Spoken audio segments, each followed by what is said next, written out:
நான் என்ன கேட்குறேன், இந்த காவல்துறைக்கு யார் அதிகாரம் கொடுத்தது? நான் நடந்தது இப்போ பார்க்குறேன்.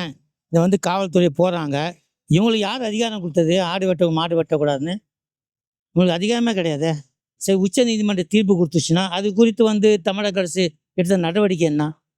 மேல்முறையீடு போச்சா? உச்சநீதிமன்றம் கொடுத்தா எல்லா ஆ எல்லா மாநிலத்துக்கும் பொருந்தும். அப்படியும் இந்த தமிழக அரசு இது குறித்து ஏன் மேல்முறையீடு செய்யல? இது தப்பாச்சே! சென்னை, தமிழகத்தில இதுவரைக்கும் நடந்ததே கிடையாது. அப்படி சம்பவம் நடக்குதுங்குது, காவல்துறை எடுக்குமேயானால், எந்த அதிகாரத்தின் அடிப்படையில அந்த அதிகாரத்தை கொடுத்தது? யார் கொடுத்தது? உச்சநீதிமன்ற தீர்ப்பு இப்படி இருக்குமேயானால், தமிழக அரசு ஏன் மேல்முறையீடு செய்யவில்லை? இல்ல இது வந்து காலங்காலமா நடக்கிற விஷயம். காலங்காலமா வந்து பக்ரீத் பண்டிகை கொண்டாடுறோம் நம்ம. திமுக ஆட்சி இருக்கட்டும், அதிமுக ஆட்சி இருக்கட்டும், எந்த ஒரு பிரச்சனை இல்லாம இருந்தது. இப்போ வந்து புதுசா வந்து தாவேகா வந்த பிறகு இந்த பிரச்சனை வந்து கொண்டு வராங்க. இது வந்து கோர்ட்டும் வந்து அன்னைக்கு ஒரு நாள் முன்னயே ஆர்டர் போடுறாங்க. இந்த மாதிரி வந்து எங்க ஆடு வெட்டணும், எங்க மாடு வெட்டணும் சொல்லி அங்கதான் வெட்டணும் சொல்லி சுப்ரீம் கோர்ட்டும் ஆர்டர் போடுறாங்க. அதுனா ஒரு நாள் முன்னாடியே ஆர்டர் போடுறாங்க. அது ஒரு வாரம் முன்னாடி போட்டதான் நம்ம வந்து அது ஷேர் வாங்கலாம். அது எல்லாமே வந்து ஒரே நாள்ல வந்து முடிச்சிடறாங்க. சுப்ரீம் கோர்ட்டா இருக்கட்டும், சுப்ரீம் கோர்ட் ஆர்டரா இருக்கட்டும், இந்த தாவேகா ஆட்சியில வந்து அந்த மாடை வந்து ஜப்தி பண்ணி அதை வந்து பசு வந்து இந்த இந்த மையத்தை கொண்டு போயிட்டு அங்க வந்து ஒப்படைக்கிறாங்க. பசு மையத்துல போய் அந்த மாடை வந்து பசு மையத்துல கொண்டு போய் ஒப்படைக்கிறாங்க. அது எப்படி? அது வாங்கினது காசு கொடுத்து நம்ம வாங்கணும். அது குர்பானிக்கு தானே வாங்கணும். அது எப்படி நீங்க வந்து ஜப்தி பண்ணி போயிட்டு நீங்க இதுல போய் விடலாம்? நீங்க காசு குத்துது வந்து நம்ம சமுதாயம் கொடுத்துருக்காங்க. முஸ்லீம் சமுதாயம் அந்த மாடை வாங்கியிருக்காங்க. அந்த மாடை வந்து நீங்க எப்படி ஜப்தி பண்ணலாம்? அதுதான் பிரச்சனை. இத்தனை வந்து இத்தனை வருஷமா நடக்காத சம்பவம் இப்போ வந்து புதுசா வந்து ஆரம்பிச்சிருக்காங்க. அவசர சட்டமா கொண்டு வந்ததே தவறு. அது ஏத்துக்கினதே ஜட்மெண்ட் ஏத்துக்கினதே தவறு தான். அதுவும் முக்கியமா வந்து அதுல நம்ம திருச்செந்தூர் மேட்டர்ல என்ட்ரிஃபை ஆன ஜிஆர் சுவாமிநாதன் அதுல என்ட்ரிஃபை இருக்காரு. அவசர வழக்கா எடுத்து அதுல எத்தனையோ கேஸ் இருக்குல்ல பெண்டிங்ல, ஆயிரக்கணக்கான லட்சக்கான கேஸ் இருக்குல்ல. ஏன் அதெல்லாம் இன்னும் தீர்ப்பே ஆகல? அதுக்குள்ள இந்த கேஸ் வந்து முன்னாடி எடுத்துன்னு வந்துட்டீங்க. ஆட்சி மாறிச்சு, காட்சிகள் மாறிச்சு சொல்ற மாதிரி ஆயிடுதுனா இதுதாங்க மாற்றம் நம்ம எதிர்பார்த்தது. இது மாற்றம் இல்லையே. அப்புறம் இப்போ என்ன கேட்டிங்க, நீங்கள் டெய்லி வந்து ஆய்வுகள் செஞ்சு ரீல்ஸ் போடுறாங்க. ரீல்ஸாகவே கூட இருக்கும். ஆய்வு சரி, நல்ல விஷயந்தான். இந்த டெய்லி நடக்கிற வன்முறைகள், இந்த கொலைகள் இதெல்லாம் மாற்றம் செய்வதற்காக தான் இந்த இதை வந்து சட்டுன்னு கொண்டு வந்தாங்களோன்ற ஒரு சந்தேகமும் இருக்கு. நம்ம ஏங்க கோயிலில் ஆடு பலி வெட்டலாமா? கொடுக்குறது தப்பு இல்லையா? கோயில் ஆடு பலி கொடுக்கலாம் இல்லையா?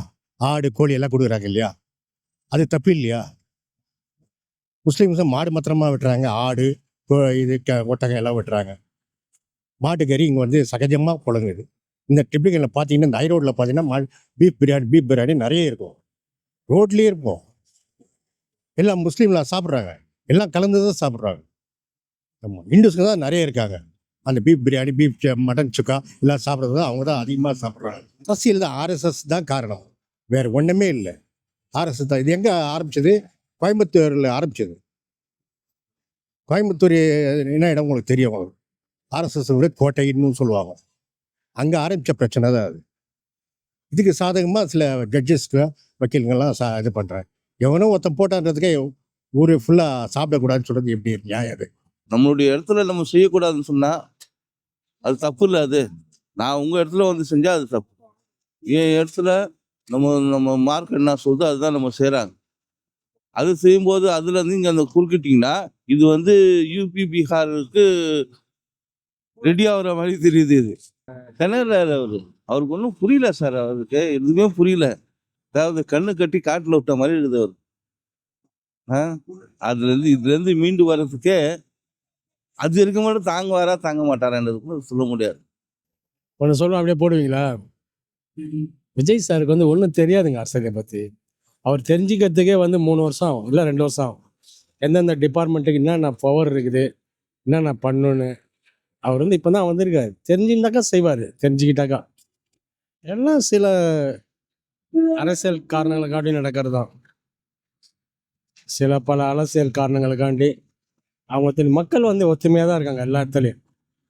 எனக்கு தெரிஞ்சு மக்கள் வந்து சண்டை போடுறதாவோ அடிச்சுக்கிறதாவோ இல்லை. ஒரு முஸ்லீம் இருக்கிற இடத்துல வந்து 5 இந்துஸ் இருக்காங்க, எல்லாம் எல்லாருமே ஒத்துமையாக இருக்காங்க. இப்போ இந்துஸ் வீட்டில் வச்ச பண்டிகை வந்தால் அவங்க வீட்டில் செய்கிற பலகாரம் அது இது எல்லாம் முஸ்லீம் வீட்டுக்கு கொடுத்து அனுப்புகிறாங்க. என் வீட்டை சுற்றி இந்த வீடு, எங்கள் வீட்டில் பிரியாணி செய்து எல்லார் வீட்டுக்கும் போகுது. அதெல்லாம் ஒன்று அவங்களுக்குள்ள ஒன்றும் இல்லை. இதை வச்சு அரசியல் ஆதாயம் தேட விரும்புகிறவங்க செய்கிறாங்க. குர்பானி கொடுக்கக்கூடிய மாடுகள் அறுக்கக்கூடாது சொல்லி சில போலீஸ் அதிகாரி கெடுபிடிகள் நிறைய நடந்திருக்கு தமிழகம் முழுவதும். ஆனால் தமிழ்நாட்டுக்கு இது மத நல்லிணக்கத்துக்கு ஆபத்தானது. அது வருங்காலத்தில் இந்த மாதிரி விஜய் செய்யக்கூடாது என்னுடைய கருத்து. அதாவது இப்போ வந்திருக்கக்கூடிய அமைச்சர்கள் எல்லாமே அனுபவமற்றவர்கள். இவர்கள் இந்த அரசியலும் அவங்களுக்கு தெரியாது, அதிகாரமும் எப்படி செலுத்தணுன்றது அனுபவம் இல்லை இவங்களுக்கு. அதாவது விஜய் என்ற ஒரு ரசிகர் மன்றத்துக்கு போட்ட ஓட்டுகள் தான் இன்றைக்கி ஒரு ஆட்சி அதிகாரத்தில் வந்திருக்காங்க. ஆனால் இவங்க இதை ஒரு முன்னாடி இருக்கக்கூடிய தலைவர்களை கொஞ்சம் நல்லவர்களை பார்த்து இவங்க பாடமாக எடுத்துக்கொள்ளணும். அதை இவங்களுக்கு நிச்சயமாக ஒரு படிப்பினை இருக்குது. அதில் அந்த இவங்களுக்கு அது தெரியலனா கூட கேட்டு தெரிஞ்சுக்கலாம். ஆனால் இவங்க அது செய்கிற மாதிரி இல்லை. அவங்க என்ன சினிமா மாதிரி ஏதோ எடுத்த உடனே போய் மக்களை சந்தித்து அது ரீல்ஸாக போட்டுட்டு இருக்கும்போது அது மக்களை ஏற்றுக்கொள்ள மாட்டாங்கன்னு சொல்லணும். நீ தமிழ்நாடு முதலமைச்சர் தானே, நீ ஒரு மற்ற கட்சி தலைவர் வேற. இப்போ தேர்ந்தெடுத்த பின்னால் ஒரு மாநிலத்தின் முதலமைச்சர். திருப்பரங்குன்ற இஷ்யூ மட்டுமல்ல, எல்லா இஷ்யூலையும் நீ ஒரு நிலைமை எடுக்கணும், ஒரு முடிவு எடுக்கணும். இது எப்படி ஆட்சிக்கு வந்தோம், யாரெல்லாம் ஓட்டு போனான்னு இவருக்கு தெரியும் இல்லை. சிறுபான்மையின மக்கள் ஓட்டு போட்டதாக இவர் சொல்கிறாரு, அப்படி வச்சுக்குவான். அப்போ இவருக்கு சிறுபான்மைக்கு இவர் எடுக்க இவர் அவர் மீது நடவடிக்கை, அவங்களை எதிர்ப்பாக நடவடிக்கை எடுத்தால் இவர் என்ன செய்கிறாரு? சிறுபான்மையினருக்கு எதிராக ஏதாவது நிகழ்ச்சி நடவடிக்கையானால், காவல்துறை நடவடிக்கை எடுப்பையானால், இந்த ஆடு மாடு வெட்டுவது குறித்து ஏதாவது தடுப்பு நடவடிக்கை ஈடுபட்டால் இந்த தாவைக்கு எடுக்கிற நடவடிக்கை என்ன? தப்பு. இது மிக தப்பு, தடுக்க வேண்டிய செயல். காவல்துறை இவர் கையில் தானே இருக்கு. என்ன பண்ணாரு? நியாயமான தீர்ப்பு செய்யணும். தாவாக்காவுக்கு சார்பாக பேசலை, எதிர்த்து பேசலை, நம்ம இஸ்லாத்துக்காக வேண்டி நான் பேசுகிறேன். இப்போ இதே தொடர்ந்துமானா நம்ம ஆடு மாடு வெள்ளம் வெட்டவே கூடாதா? அவர் எழுதி என்ன தராங்களோ அது மட்டும் தான் பேசுவார். நீ பேசணும், நீ நடக்கணும். சேம் சினிமா ஸ்டைலில் தான் இருக்குது. என்ன ஏன்னா அவரே எதிர்பார்க்காத அளவுக்கு பட்டுன்னு ஆட்சியில் உட்காண்டாங்க.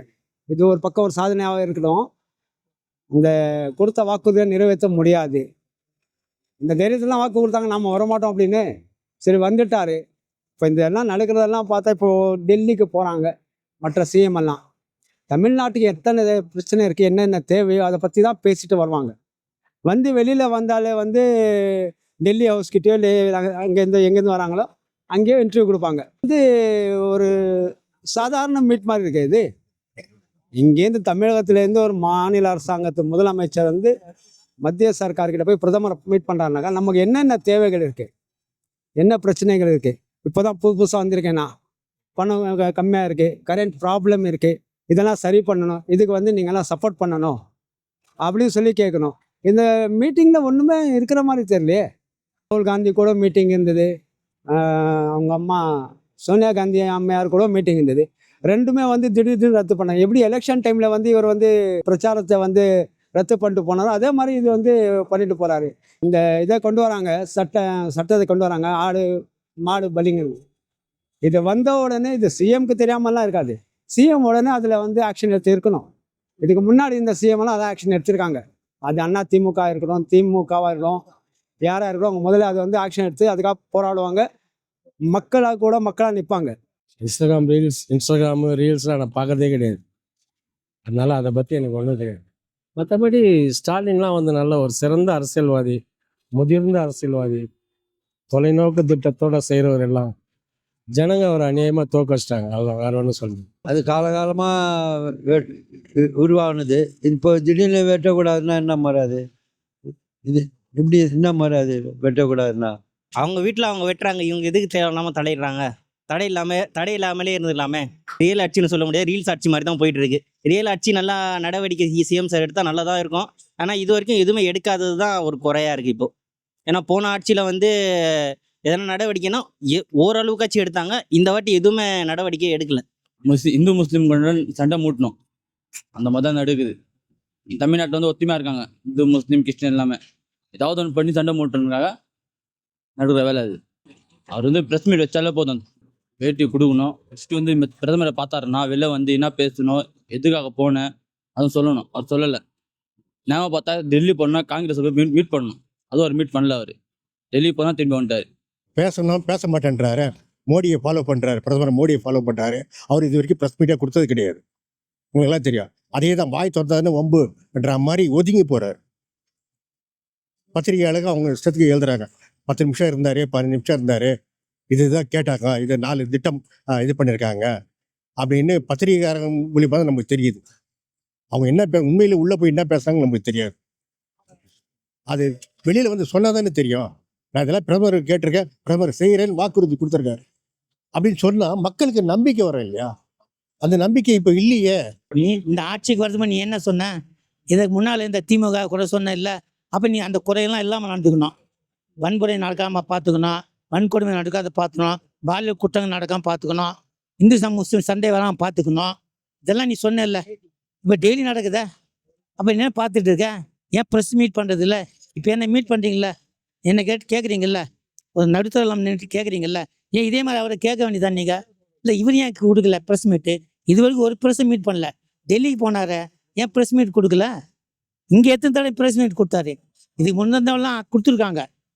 இங்கே இருந்த முதலமைச்சர்லாம் கொடுத்துருக்காங்க. அது ஆதி காலத்துலேருந்து பார்த்துட்டு வரேன்.